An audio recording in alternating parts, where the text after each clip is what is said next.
പാഠപുസ്തകത്തിന് വേറൊരു കർത്തവ്യമുണ്ട്. അതിനൊരു ധർമ്മം വേറെ തന്നെയാണ്. ഇപ്പോൾ നമുക്ക് സോഴ്സ് ഓഫ് ഇൻകം വേറെ ഉണ്ട്. നമ്മൾ ചെറുപ്പത്തിൽ പഠിക്കുന്ന പാഠപുസ്തകത്തിൽ നമ്മളൊരു ഡിവൈനിറ്റി കൽപ്പിക്കും.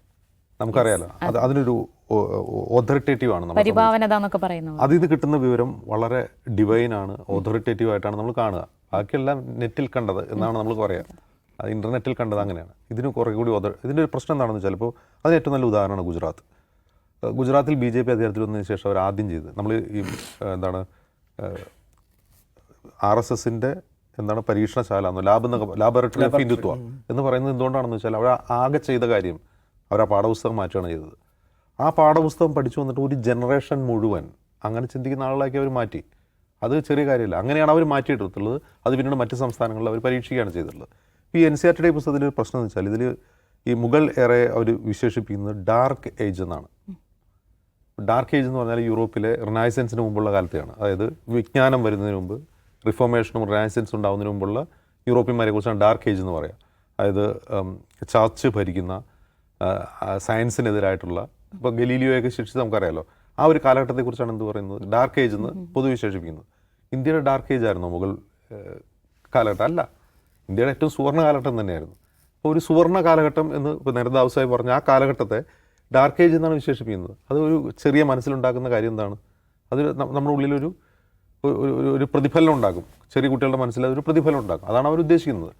മറ്റൊരു കാര്യം, ഇതിൻ്റെ ഇപ്പോൾ ഇന്നലെ ഈ വാർത്ത വന്നതിന് ശേഷം നാഷണൽ മീഡിയ മുഴുവൻ ഇത് തന്നെയാണ് ചർച്ച. നാഷണൽ മീഡിയ ഹിന്ദി ചാനലുകളൊക്കെ അങ്ങനെ പറയാമോ ഇങ്ങനെ പറയാമോ എന്ന് ചോദിച്ചിട്ട്, അതിൽ രസകരമായിട്ട് 1-2 ചാനലുകളിൽ ഒരു ഹിസ്റ്റോറിയൻ ഉണ്ട്, രുചിക ശർമ്മ എന്ന് പറയുന്നിട്ടൊരു പ്രൊഫസറാണ്. അവരാണ് പല ചാനലുകളിലും പോയിട്ട് ഇതിന് മറുപടി കൊടുക്കുന്നത്. അപ്പോൾ അവർ രസകരമായിട്ട് ഇതിനെ പൊളിച്ചെടുക്കുന്നുണ്ട്. അവർ ഉന്നയിക്കുന്ന 2 പ്രധാനപ്പെട്ട കാര്യങ്ങൾ.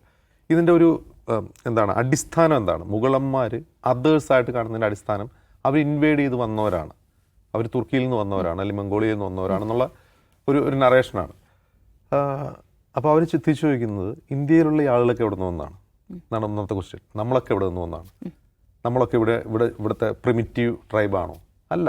2019 നടന്ന വളരെ എർത്ത് ബ്രേക്കിംഗ് ആയിട്ടുള്ളൊരു കണ്ടുപിടുത്തമുണ്ട്. ആ കണ്ടുപിടുത്തം എന്ന് പറഞ്ഞാൽ ഹാരപ്പയിൽ നിന്ന് കണ്ടെത്തിയ ഒരു DNA, ഹാരപ്പയിൽ, അത് BC കാലഘട്ടങ്ങളിൽ ജീവിച്ചിരുന്ന ഹാരപ്പയിൽ ജീവിച്ചൊരു സ്ത്രീയുടെ DNA ഇന്ന് ഇന്ത്യയിൽ ജീവിച്ചിരിക്കുന്ന പല ജനവിഭാഗങ്ങളുടെ DNA ആയിട്ടുള്ള ക്രോസ് മാച്ചിങ് നടത്തി. അതിൽ നിന്ന് മനസ്സിലായിട്ടുള്ളൊരു കാര്യം, ഈ ഹാരപ്പൻ ഇപ്പം മുമ്പ് ബ്രിട്ടീഷുകാർ ഒരു തിയറിയായിരുന്നു ആര്യൻ ഇൻവേഷൻ തിയറി എന്ന് പറഞ്ഞത്. അത് പിന്നീട് പല ഹിസ്റ്റോറിയന്മാരും ചോദ്യം ചെയ്തിട്ടുണ്ട്. അങ്ങനെ ഇൻവേഷൻ ഉണ്ടായിട്ടില്ല. ഈ നിലവിലെ പേർഷ്യയുടെ ഭാഗത്തുനിന്ന് ആര്യന്മാർ ഇന്ത്യയിലേക്ക് അതിക്രമിച്ചെത്തി, അങ്ങനെ ഒരു അതിക്രമണം ഉണ്ടായിട്ടില്ല. അതിൻ്റെ ഭാഗമായിട്ടല്ല ഹാരപ്പൻ നാഗരികത തകർന്നത് എന്നാണ് പിന്നീട് കണ്ടെത്തിയത്. പക്ഷേ ഇത് കണ്ടെത്തിയത് എങ്ങനെയാണ്? ഈ പറയുന്ന ഒരു ആര്യൻ ഇൻവേഷൻ നടന്നിട്ടില്ലെങ്കിലും ആര്യൻ മൈഗ്രേഷൻ ധാരാളമായി നടന്നു. അങ്ങനെ ആര്യൻ മൈഗ്രേഷൻ നടന്നുകൊണ്ടാണ് ഇവിടെ സംസ്കൃതവും ഹിന്ദിയും പോലുള്ള ഭാഷകളുണ്ടായത്. ദ്രാവിഡ ഭാഷകൾക്കപ്പുറമുള്ള ഈ യൂറോപ്യൻ ഭാഷകളുണ്ട്, ഇൻഡോ ആര്യൻ ഭാഷകളുണ്ടായത് ഈ മൈഗ്രേഷൻ കൊണ്ടാണ്. അപ്പോൾ ഇന്ന് ഇന്ത്യയിൽ ജീവിച്ചിരിക്കുന്ന ബഹുഭൂരിഭാഗം ആളുകളും ഈ ആര്യന്മാരുടെ ജീനും ഇവിടെയുള്ള ദ്രാവിഡ ജീനും തമ്മിലുള്ള മിക്സാണ് എന്നാണ് ആ DNA ഫലം. അതായത് ഒരു ക്രമപ്രവർദ്ധമായ ഒരു മൈഗ്രേഷനിലൂടെ ഇന്ത്യയിലെ ജനങ്ങൾ ഇടകലർന്നു. അത് നടന്നുകൊണ്ടാണ്. അല്ല ഇന്ത്യയിൽ ജനിച്ചു വളർന്നവരല്ലെന്ന് ഇന്ത്യയിലുള്ള ആളുകൾ മുഴുവൻ, പ്രത്യേകിച്ചും ഉത്തരേന്ത്യക്കാർ, ഉത്തരേന്ത്യയിലുള്ള ഉയരം കൂടിയ ഈ ആളുകളുണ്ടല്ലോ, ആ മനുഷ്യരൊന്നും ഈ പറയുന്ന ഇവിടുത്തെ ആദിമ നിവാസികളല്ല, അവരൊക്കെ പേർഷ്യയിൽ നിന്ന് വന്നവരുടെ പിൻതലമുറക്കാരാണ്. അതിൽ നമ്മളെല്ലാം മിക്സഡ് ആയിട്ടുള്ള ആളുകളാണ് എന്നാണ് പറയുന്നത്. രണ്ടാമത്തെ കാര്യം, ഇവർ ഇൻവേഡേഴ്സ് ആണെന്ന് പറഞ്ഞു. ഇവരിവിടെ വന്ന് കൊള്ളയടിച്ച് വേറെ ഒരു രാജ്യത്തേക്ക് പോവുകയല്ല ചെയ്തത്. അവരിവിടെ വന്ന് ഇവിടെ ഒരു രാജ്യം സ്ഥാപിച്ച് ഇവിടുത്തെ ജനങ്ങളുമായിട്ട് ഇടപഴകി ഇവിടെ ജീവിച്ച് മരിച്ച ആളുകളാണ്. അവരെങ്ങനെയാണ് നമ്മൾ പുറത്തുനിന്നുള്ള ഒരാൾ? അപ്പോൾ ഈ മറ്റുള്ളവർ, അപരർ എന്ന് സ്ഥാപിക്കുന്നതൊക്കെ ഇതിനുള്ളിലുള്ള മനുഷ്യരെ കുറിച്ചാണ് അവർ അതർ എന്ന് പറയുന്നത്. അപ്പോൾ ഹിസ്റ്റോറിക്കലി അത് തെറ്റാണ്. ഈ ടെക്സ്റ്റ് ബുക്കിൽ തന്നെ ഫാക്ച്വലായിട്ടുള്ള ഒരുപാട് തെറ്റുകളുണ്ട്. ഒന്നാമത്, അക്ബർ 30,000 പേരെ കൊന്നു. അതുകൊണ്ടാണ് ബ്രൂട്ടാലിറ്റിയുടെയും നല്ലതിൻ്റെയും ചീത്തയുടെയും ടോളറൻസിൻ്റെയും ബ്രൂട്ടാലിറ്റിയുടെയും മിശ്രണമാണ് അദ്ദേഹത്തിൻ്റെ കാലഘട്ടം എന്ന് പറയുന്നത്. ഈ അക്ബർ തീരെ 10-12 വയസ്സിലോ മറ്റുമാണ് അദ്ദേഹം അധികാരമേൽക്കുന്നത്. അദ്ദേഹം അധികാരമേറ്റ് 2ാം വർഷം നടന്ന ചിത്തോർഗഡ് എന്ന് പറയുന്ന ഒരു യുദ്ധത്തിൽ ആളുകൾ കൊന്നു എന്നാണ് പറയുന്നത്. ഈ 14 വയസ്സുള്ള ഭരണാധികാരി അല്ല യുദ്ധം ചെയ്യുന്നത്. അതിന് വേറെ സംവിധാനമാണെന്നുള്ളത് മനസ്സിലാക്കണം. ഒന്ന്. രണ്ടാമത്, ഈ അധികാരത്തിലെത്തി 4ാം വർഷം മറ്റും അദ്ദേഹം ജിസിയ നിർത്തലാക്കുന്നുണ്ട്, ജിസിയ അവസാനിപ്പിക്കുകയാണ്. അപ്പോൾ ഒന്ന് ആലോചിച്ച് നോക്കുക. അപ്പോൾ പുരോഗമനപരമെന്ന് പല രീതിയിൽ വ്യാഖ്യാനിക്കാവുന്ന ഒരുപാട് നടപടികൾ അദ്ദേഹം സ്വീകരിച്ചിട്ടുണ്ട്. പിന്നെ യുദ്ധം ചെയ്തു, ആളുകളെ കൊന്നു എന്നുള്ളതാണ് അക്ബറിനെതിരെ ഉയർന്ന ഒരു ആരോപണം. ഇന്ത്യ എന്ന് പറയുന്ന ഈ പ്രദേശം എത്ര യുദ്ധങ്ങൾ കണ്ടതാണ്. അത് അശോകൻ്റെ കാലം മുതൽ കലിംഗ യുദ്ധത്തെക്കുറിച്ച്, കലിംഗ യുദ്ധം കണ്ട് അതിലെ ഒഴുകിയ രക്തപ്പുഴ കണ്ട് മനസ്സുമെടുത്താണ് അദ്ദേഹം ബുദ്ധമതം സ്വീകരിക്കുന്നത്. അശോകൻ. ഇവിടെ ഉണ്ടായിരുന്ന രാജാക്കന്മാരുടെ പണി എന്തായിരുന്നു? യുദ്ധം തന്നെയായിരുന്നു പണി. അതായത് യുദ്ധം ചെയ്യുക, ആ രാജഭരണകൂടത്തിൻ്റെ ആസ്ഥാനം ചുട്ടരിക്കുക, അവിടെയുള്ള മനുഷ്യരെ കൊല്ലുക, ഇതൊക്കെ തന്നെയാണ് ചെയ്തുകൊണ്ടിരുന്നത്. അങ്ങനെ നടത്താത്ത ഒരു നാട്ടുരാജാവ് ഇന്ത്യയിൽ ഉണ്ടായിരുന്നില്ല. അത്രമാത്രം രക്തരൂക്ഷിത യുദ്ധങ്ങൾ കണ്ട ഒരു നാടാണ് ഇന്ത്യ. നമ്മുടെ എപ്പിക്കുകൾ എന്നറിയപ്പെടുന്ന മഹാഭാരതവും രാമായണവും തന്നെ എന്താണ്? യുദ്ധം തന്നെയാണ്. പഞ്ചപാണ്ഡവ യുദ്ധം. അത് പുറത്തുനിന്ന് ആരും ഒന്നും ചെയ്തതല്ല, ഇവിടെ തന്നെ ചെയ്ത യുദ്ധങ്ങളാണ് പലതും.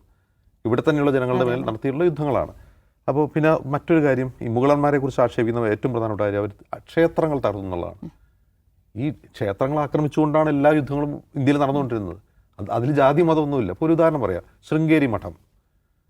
അത് ടിപ്പു സുൽത്താൻ്റെ കാലത്ത് തൊട്ട് മുമ്പാണ് അത് തകർത്തത്. ടിപ്പു സുൽത്താൻ്റെ കാലത്താണ് തകർന്നത്. മറാഠ രാജവംശം എന്ന് പറഞ്ഞാൽ ഹിന്ദു രാജവംശമാണ്. അവർ മൈസൂർ ആക്രമിച്ച് കർണാടകയിലെ ഏറ്റവും പ്രധാനപ്പെട്ട ഒരു മഠം, ആശ്രമം എന്ന് പറയാവുന്ന സ്ഥലം ആക്രമിച്ച് ആളുകളെ കൊല്ലുകയും അവിടുത്തെ ലൈബ്രറി ചുട്ടരിക്കുകയും അവിടുത്തെ ആളുകളെ ഹരാസ് ചെയ്യുകയും അത് കൊള്ളയടിച്ചുകൊണ്ട് പോവുകയും ചെയ്തു.